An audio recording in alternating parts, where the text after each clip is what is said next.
அனைவருக்கும் காலை வணக்கங்க. ஒரு சின்ன எதிர்பாராத விஷயமால நம்மளால் 2 நாள் வீடியோ போட முடியாமல் போயிடுச்சு. இன்றைக்கி டேட் என்னென்னா ஜூன் 1, 2026ங்க. தினமலர் குறுக்கெழுத்து போட்டி இன்னும் சால்வ் பண்ண ஆரம்பிக்கலை. சரிங்களா, வாங்க சால்வ் பண்ண ஆரம்பிக்கலாம். 1, இடமிருந்து வலம்.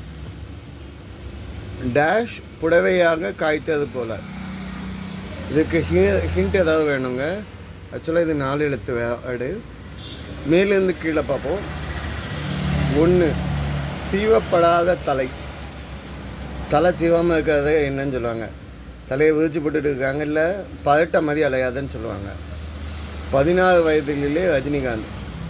16 வயதிலே படத்தில் ரஜினிகாந்தோடைய கேரக்டர் என்னென்னா பதட்டதாங்க. 1977 வந்த படம்.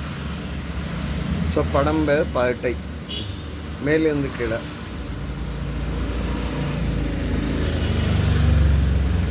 நம்மளுக்கு முதல் எழுத்து ஹிண்ட்டு ப கிடச்சிருச்சுங்க. ரஜினிக்கு வந்து பதட்டா. அப்போ கமலுக்கு சப்பானி. சரிங்க. 2 மேலேருந்து கீழே. என்ன? திக்கு. திசைக்கு இன்னொரு வேர்டு தாங்க திக்கு. ஸோ திசைன்னு எழுதலாம். சரிங்களா, இப்போ 2 ஹிண்ட் வந்துருச்சு. ப தீன்னு வந்துருக்குங்க. டேஷ் புடவையாய் காய்த்தது போல். பருத்தி மரத்தில் பஞ்சு வந்து காய்ச்சி வெடிச்சுன்னா தூரத்தில் இருந்து பார்த்தா துணியாக தொங்க விட்டுருக்க மாதிரி இருக்கும். ஸோ பருத்தி மரத்தில் புடவை காஞ்சி போய் தொங்குற மாதிரியே இருக்குங்க. ஓகே. 5 மேலேருந்து கீழே. என்ன? டேஷ் போம் கற்பிப்போம். இந்த DD channel, Tamil government channel இருக்குல்ல, தூர்தர்ஷன் சேனலில் காண்போம் கற்போம் அப்படின்னு சொன்னாங்க. டிவியில் காண்கிறத கற்போம், பார்த்து கற்றுக்கிறது அப்படின்னு சொன்னாங்க. லாக்டவுன் டைமில் நம்மளால் எஜுகேஷனல் டீச்சர்ஸ்லாம் டைரெக்டாக பார்க்க முடியாத டைமில் டிவியில் பார்த்துட்டு படிக்கிறது காண்போம் கற்போம். இது டிடியில் ரொம்ப ஃபேமஸாக உடைச்சி 2020 ஸ்பெஷலாக எஸ்எஸ்எல்சி 10ஆம் கிளாஸ் ஸ்டூடெண்ட்ஸுக்கு ரொம்ப ஃபேமஸாக இருந்துச்சு. 8 இடமிருந்து வலம். என்ன? வைரம். ஆங்கிலத்தில் வைரம்னா டைமண்டு. பதில் என்ன? டைமண்ட். சரிங்களா, டைமண்ட்னா வந்து படிக நிலையில் இருக்கக்கூடிய கைமன்னு சொல்லுவோம். நிலக்கரி வந்து ரொம்ப பூமியோட ஹெவி ப்ரெஷரில் டைமண்டாக மாறும். 9 மேலேருந்து கீழே. மனம் மிகுந்த தாவரம். டேஷ் கொழுந்து. மனம் ரொம்ப ஃபேமஸாக இருக்கக்கூடியது. மாலையிலெல்லாம் கட்டுவாங்க. டேஷ் கொழுந்துன்னு கேட்டிருக்காங்க. பதில் என்ன? மறிக்கொழுந்துன்னு சொல்லுவாங்க. சிவபெருமானுக்கு அந்த கோயிலெல்லாம் மாலைக்கெல்லாம் கட்டக்கூடியது.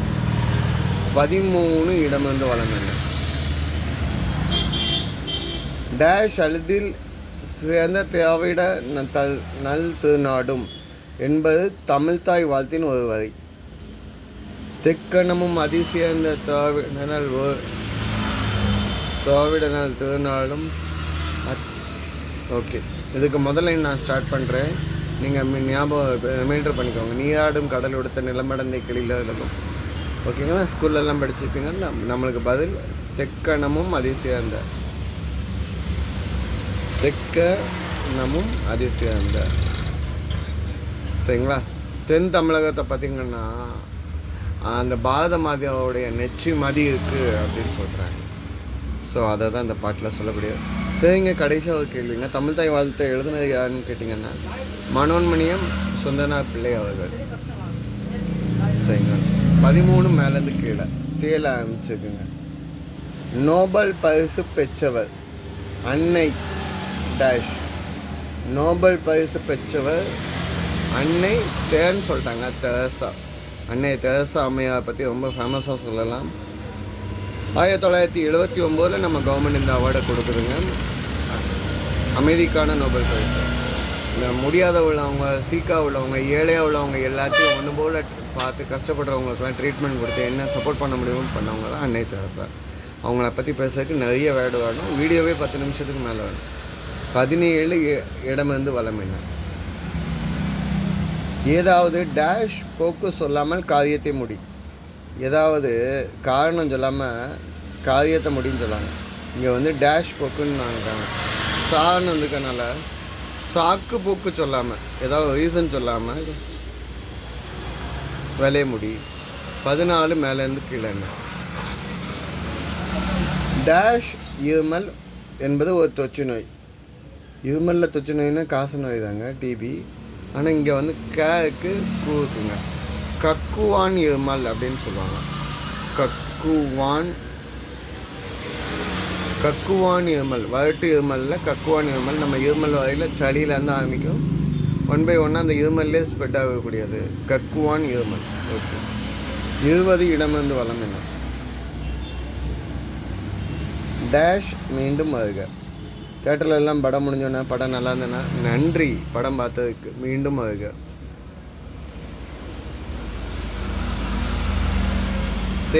சேயிங் தேங்க்ஸ், தட் அது வந்து தான் நன்றின்னு சொல்கிறோம். ஓகேங்க. 11 மேலேருந்து கீழே என்ன அது டேஷ் போன பட்டாசுன்னா வெடிக்கலை. மழையில் நனைஞ்ச போன பட்டாசெல்லாம் என்னன்னு சொல்லுவாங்கன்னா நமத்து போன பட்டாசுன்னு சொல்லுவாங்க. ஆனால் இங்கே மூவுக்கு சரிங்களா, இது நமுத்து அப்படின்னு வருதான்னு நீங்கள் செக் பண்ணி பாருங்கள். எனக்கு தெரிஞ்சு வர வாய்ப்பு இருக்குது. நமத்து போன பட்டாசு எழுதுவேன். இந்த ஆன்சர் சால்வ் ஆகலைன்னா ரெண்டாவது ஆன்சர்ஸ் மட்டும் கரெக்ஷன் பண்ணும். 18 இடமிருந்து வளமின டேஷை துணை என்பது தைரியசாலிகளின் தாரக மந்திரம். தைரியசாலி அப்படின்னா துணிச்சலாக உள்ளவங்க. ஸோ துணிவே மந்திரம், துணிவே வீரம், துணிச்சலே வீரம் அப்படின்னு சொல்லக்கூடியது. சரிங்க. 15 மேலேருந்து கீழே என்ன மிகுந்த கோப வெளிப்பாடு, ரொம்ப கோபத்தை காமிக்கிறது என்னன்னு சொல்லுவாங்க. ஆத்தியம் சொல்ல முடியாது, 4 எழுத்து தான் சொல்ல முடியும். ஆவேசம் அப்படின்னு சொல்லலாம். ரொம்ப ஆவேசமாக இருக்கியோ அப்படின்னு கேட்பாங்க. கட்டுக்கடங்காத கோபம் ஆத்தியத்தை சொல்லக்கூடிய வார்த்தை. 19 இடமிருந்து வளம் என்ன ஒலி. ஒலினா வெளிச்சம், இங்கே ஒலினா என்னன்னு சொல்லலாம், சத்தம்னு சொல்லலாம். சரிங்க. 15 இடமிருந்து வளம் என்ன மதத்தின் மிக முக்கிய ஆதாரம். மதத்துக்கு இது ரொம்ப முக்கியமான ஆதாரமாங்க. மதத்துக்கு முக்கியமான ஆதாரம்னா ஒளி, நீர், மண் அந்த மாதிரி சொல்ல முடியாது.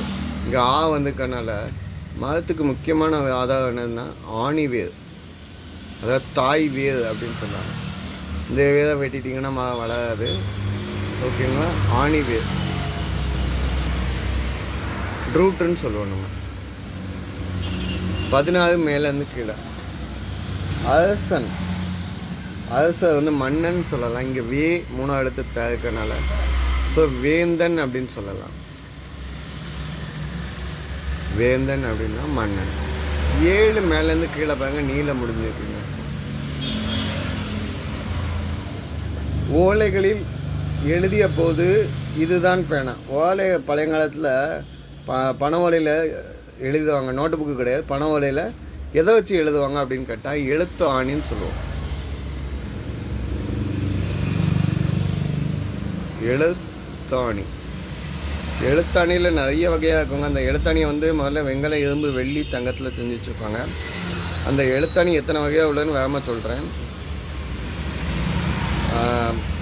அழகெழுத்தாணி, குண்டு எழுத்தாணி, கனை எழுத்தாணி, மடிபெழுத்தாணி, மடக்கெழுத்தாணி, வாத எழுத்தாணி, தேர் எழுத்தாணி, கூற எழுத்தாணி, வெட்டு எழுத்தாணி. இத்தனை வகையாக எழுத்தாணி இருக்குது.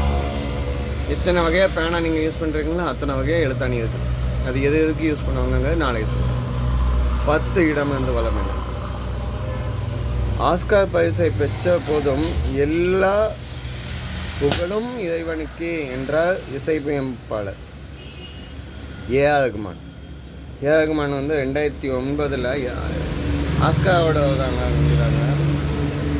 பெஸ்ட் ஒரிஜினல் சாங்குன்னு சொல்லிட்டு ஜெய்ஹோ சாங்குக்கு ஸ்லம்டாக் மில்லினியன் 2009 படம் வந்துச்சு. எல்லா புகழும் இறைவனுக்கு.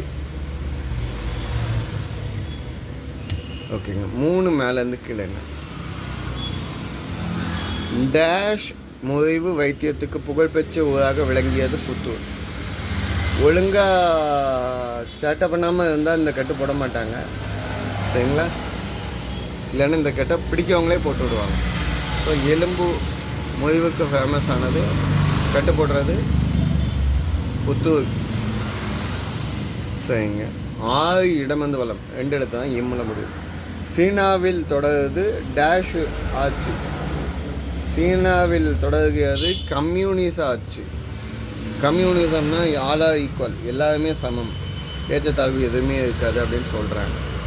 3 இடமந்து வளம் என்ன? சேலத்தில் உள்ள இந்த நகரம் கே. பழனிசாமி அவர்களால் பரவலாக அறியப்பட்டது. எடப்பாடி பழனிசாமின்னு சொல்லுவாங்கல்ல, அதை தான் சொல்கிறாங்க. 4 மேலேருந்து கீழே அதீத தேசியவாத சிந்தனை எனலாம். ரொம்ப தேசியவாதிய சிந்தனையாக இருக்கிறது பாசிசம் அப்படின்னு சொல்லுவாங்க. தன்னை பற்றி சிந்திக்காமல் தன்னுடைய நாட்டை பற்றி சிந்திக்கிறது தான் பாசிசம், சரிங்களா? அடுத்தவங்கள பாசிசம்னு கலாய்க்கிறதுக்கு முன்னால் அது என்ன வேர்டுன்னு பாருங்க. 7 இடமந்து வளம் என்ன? டேஷ் பாட்டு என்பதை எதிர்பாட்டு என சொல்லலாம். இந்த முதல் மரியாதையில் என் பாட்டுக்கு எவாடி எசப்பாட்டு படிக்கிறதுன்னு சொல்லுவார் யாரு? சிவாஜி. அதான் எதிர்பாட்டு. ஒரு பாட்டுக்கு எதிர்பாட்டு படிக்கிறது தான் எசப்பாட்டுன்னு நம்ம சொல்கிறோம், ஓகேங்களா? இந்த சிவாஜி சொல்லக்கூடிய படம் என்னென்னா முதல் மரியாதைன்னு ஒரு படம் வந்துச்சுங்களா, ஐ திங்க் 85 நினைக்கிறேன். அந்த படத்தில் இருக்கக்கூடிய டைலாக் ராதாவை பற்றி கேட்பார். 12 மேலேருந்து கீழே குறைவான எண்ணிக்கையில் உள்ளவர்கள். கொஞ்சம் எண்ணிக்கையில் இருக்கவங்களாம் என்னன்னு சொல்லலாம்? கொஞ்சம் தான் இருக்காங்க அப்படின்னா சிலர் அப்படின்னு சொல்லலாம், சரிங்களா? இன்றைக்கி பதில் இது தாங்க. எதுவும் தப்பாக மென்ஷன் பண்ணியிருந்தா இல்லை சொல்லியிருந்தா கமெண்ட்டில் கொடுங்க, சப்போர்ட் பண்ணி கொடுங்க. ஆன்மீகம் அறிவோமா? இன்றைய தத்துவம் மனதில் பதியுங்கள். குழந்தைங்களுக்கு ஔவையார். வீடியோ பாஸ் பண்ணிவிட்டு எடிட் பண்ணிக்கோங்க. நன்றிங்க.